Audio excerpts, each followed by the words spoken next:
Hello guys, जय श्री राम। बोतार्थ, कैसे हो आप सब लोग? आई होप आप एकदम बढ़िया होंगे।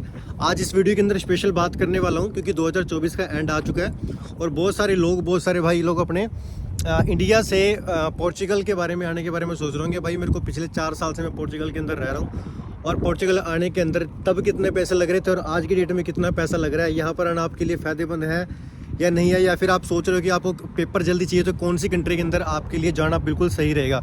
तो सारा का सारा आज मैं आपको इस वीडियो के अंदर बताऊंगा, कवर करूंगा।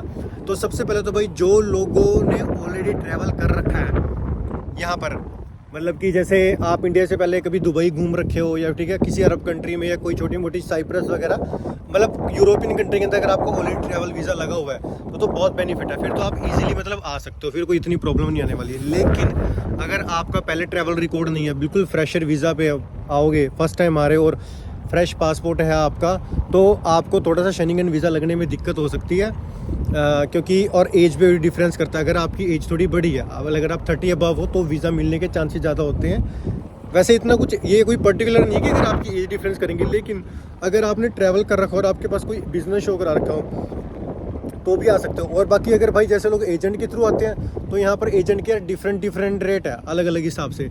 अगर मैं ज़्यादा नहीं किसी नॉर्मल एजेंट की बात करूँ तो अभी पोर्चुगल का रेट भाई 12-13 लाख रुपए चल रहा था। कुछ दिन पहले कुछ लड़के आए हैं पोर्चुगल के अंदर, मैं अभी पोर्चुगल में नहीं हूँ, वहाँ से बाहर था, तो वहाँ का भाई उन्होंने रेट बताया था, लगभग अराउंड इतना बताया था कि 13 लाख रुपए उनके लगे थे। टिकट उनकी अलग थी, तो 13 से 14 लाख रुपए मतलब आप मान लो मोटा मोटा यहाँ हो गया। और जब तक यहाँ पर आकर 1-2 महीना रहोगे, रहना खाना पानी मिला के 15 लाख के आसपास एवरेज आती है। अब इसी 15 लाख के अंदर अगर आपको किसी और कंट्री के अंदर पेपर मिल रहे हैं तो मैं रिकमेंड करूँगा कि आप उस कंट्री में जा सकते हैं अगर आपको पेपर जल्दी चाहिए। लाइक अभी क्या होता है ना, मोस्टली कंट्रीज ना 5-5 साल लगा देते हैं पेपर देने में, लेकिन पोर्चुगल के अंदर आपको पेपर जो है 1 साल, 2 साल, 3 साल, मैक्सिमम 3 साल है, उससे पहले आसानी से आपको पहला कार्ड मिल जाता है। ठीक है, और अगर आपको पहला कार्ड मिल गया तो आप समझ लो आपका हाफ काम तो यहाँ का हो ही गया। रही बात फिर आपकी नेशनलिटी और पासपोर्ट की, उसके बाद आपको 3-4 साल, मुश्किल 4 साल वो और 1 साल वो, 5 साल आपको लगेंगे। फिर आप नेशनलिटी के लिए भी अप्लाई कर सकते हो। 1 साल वेटिंग के हिसाब से, अगर ज़्यादा भीड़ रहेगी, मतलब कैसे कई बार लो वगैरह चेंज हो जाते हैं ना, उसकी वजह से थोड़ा बहुत लेट हो जाएगा, वरना नहीं तो आपको फिर भी नाना कहते हुए ईजिली आपको इस रेट में और टाइमिंग की बात करूँ तो 6 साल के आसपास आपको आसानी से यहाँ का पासपोर्ट वगैरह मिल जाता है। ठीक है, अब बात करते हैं नेक्स्ट वाली चीज़ की। जैसे खुद अगर आपको आना है यहाँ पर पोर्चुगल के अंदर, कैसे पहुँचोगे? आप क्या करो, किसी ना, जैसे आप सपोज करो आपको नेक्स्ट ईयर का प्लान है, अभी क्रिसमस का टाइम है, क्रिसमस के अंदर आपको वीज़ा मिलने के चांसेस बहुत ज़्यादा होते हैं और आपको आसानी से वीज़ा मिल सकता है। देन आप क्या करो कि ना, आप वीज़ा अप्लाई करो, जैसे दुबई का कराओ। दुबई आप थोड़ा ट्रैवल करके आओ, वापस अपने घर चले जाओ, 2-3 दिन का ट्रैवल करके एंट्री एग्जिट कराओ। उसके बाद आप नेक्स्ट टाइम जाओ वहाँ पर। नेक्स्ट टाइम के बाद आप जा सकते हो जैसे दुबई के बाद यूरोपियन कंट्री में जाओ जो नॉन शेंगन हो, जैसे यूक्रेन थी। ठीक है, यूक्रेन के अलावा आप स्लोवाकिया, सर्बिया, ऐसी कुछ आसपास की कंट्रीज़ पड़ती हैं यूरोपियन में, आप वहाँ जाओ। वहाँ जाकर आप एक बारी एंट्री एग्जिट लो। जब आप एंट्री एग्जिट ले लेते हो उसके बाद आपको आसानी से ना, अगर आप न्यू ईयर के टाइम पे वीज़ा अप्लाई करते हो शेंगन कंट्री का, और मैं बताऊंगा आपको कहाँ का करना है। डायरेक्ट पोर्चुगल का मत करना, आप करना चेक रिपब्लिक का, या फिर आप करना अगर आप मैरिड हो, कपल हो तो स्विट्ज़रलैंड जैसी का, और नहीं तो फिर इस्टोनिया एक कंट्री है शेंगन के अंदर आती है, वहाँ का अप्लाई करना। जब आप इन तीनों कंट्री में से किसी से अप्लाई करोगे ना, चांसेस बहुत ज़्यादा है कि वहाँ पर आपको वीज़ा मिल सकता है आसानी से। ठीक है, प्रॉपर तरीके से अपनी आइटनरी बनाना। अगर इसको खुद अप्लाई करोगे, सब कुछ काम खुद कराओगे, तो शायद मुश्किल से 1-1.5 लाख रुपये खर्चा आएगा आपका शेंगन कंट्री के अंदर एंट्री करने का। बाकी आपके बाद यहाँ के बाद आपकी जैसे मतलब आपकी फ़्लाइट का खर्चा होगा अलग से। ठीक है, थोड़ा बहुत अलग से 2-3 खर्चे होते हैं, लेकिन ईजिली कवर हो जाता है। तो आप इन चीज़ों का बनाओ प्लान, और उसके बाद जब आपका ये काम हो जाता है तो आप यहाँ पर पहुँचोगे। यहाँ पर आके आपकी फ़ाइल वगैरह सबमिट करते हैं, जो इनके लॉ वगैरह है उनके लॉ पे, देन आप इजीली यहाँ पर अपने कार्ड ले सकते हो टैक्स वगैरह भर के। कोई बहुत बड़ी प्रॉब्लम नहीं है, कोई बहुत बड़ा पहाड़ नहीं है। लेकिन पहली चीज़ मैं क्लियर करता हूँ कि जो चीज़ें पहले हो रही थी उससे काफ़ी मुश्किल हो चुका है यहाँ पर।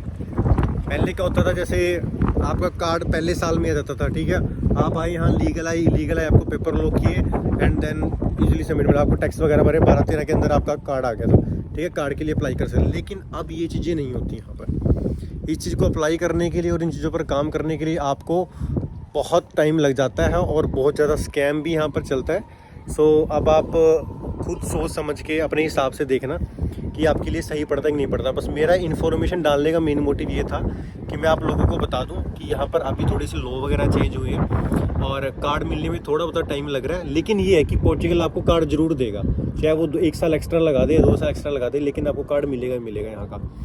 इसकी एक बात ये खासियत है।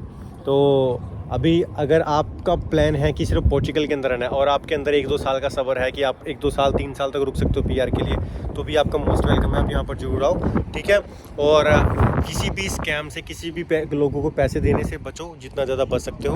और कोई भी पेपर डॉक्यूमेंट के अंदर आपको प्रॉब्लम आती है कौन सा डॉक्यूमेंट कैसे बनता है, तो आप मेरे को कमेंट करके कॉन्टैक्ट कर सकते हो, इंस्टाग्राम पर मैसेज कर सकते हो, मैं आपको बता दूंगा। और लेकिन अगर आपको एजेंट के थ्रू वीज़ा लगवाना है तो आप एजेंट के थ्रू भी अप्लाई करवा सकते हो, कोई बहुत मुश्किल नहीं है। मतलब जैसे उन्होंने तो आपने पासपोर्ट देना है, डॉक्यूमेंट देने हैं और आपको 15-20 दिन के अंदर आपको वीज़ा दे देंगे, आपने जस्ट ट्रैवल करना है। लेकिन उससे पहले गारंटी ले लेना कि भी मैं पेमेंट जो है रीच के बाद दूंगा, पहुंचने के बाद। कई बार क्या होता है एयरपोर्ट पर वगैरह पर कई बार रोक लेते हैं, तो फिर आपके पैसा वगैरह पेमेंट ख़राब जाती है। तो बेटर ये है कि एजेंट से सब कुछ पहले बात खुल के करना कि मैं कितनी पेमेंट दूंगा और कैसे कैसे मेरा चक्कर रहेगा, दैट्स इट, ठीक है। एंड इसके अलावा अगर आप खुद अप्लाई करते हो तो आपका सारा काम, सारा प्रोसेस, सारा 1-1.5 लाख 2 लाख मैक्सिमम 2 लाख लगता है, 2 भी नहीं लगेगा, उसके अंदर आपका रिकवर हो जाएगा और आप इजीली यहाँ पर शेंगन जोन के अंदर आ सकते हो, इस वाली कंट्री के अंदर, ठीक है। फिर आप मतलब स्पेन आ गए तो स्पेन भी पेपर बड़ी जल्दी दे रहा है, 3 साल मुश्किल से लगेंगे उसके अंदर भी आपको शायद। और इटली है वो भी बहुत जल्दी मिल जाएंगे आपको। तो आप देख लो आपको जगह कौन सी है जहाँ पर आपके काफ़ी नोन रहते हो, अच्छे से रिसर्च करना, अच्छे से पढ़ना। ये कोई प्रमोशन है, कोई ऐसी चीज़ के लिए वीडियो नहीं कि मैं सिर्फ आपको पर्टिकुलर कह रहा हूँ कि आप सिर्फ इसी कंट्री के अंदर आओ, आप कहीं भी जा सकते हो। बट मैं यहाँ पर 4 साल से रह रहा हूँ तो मैंने आपको यहाँ के बारे में बताया कि अभी की सिचुएशन यहाँ पर कैसी है और आप आगे के बारे में क्या सोच सकते हो, ठीक है। बाकी वीडियो अच्छी लगी हो तो प्लीज़ जरूर शेयर करना। पैसे आपको बता दी हैं, एजेंट के थ्रू हो गए तो 13-14 लाख एवरेज चल रही है।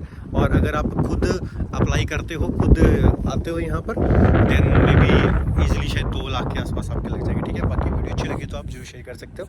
जय श्री राम।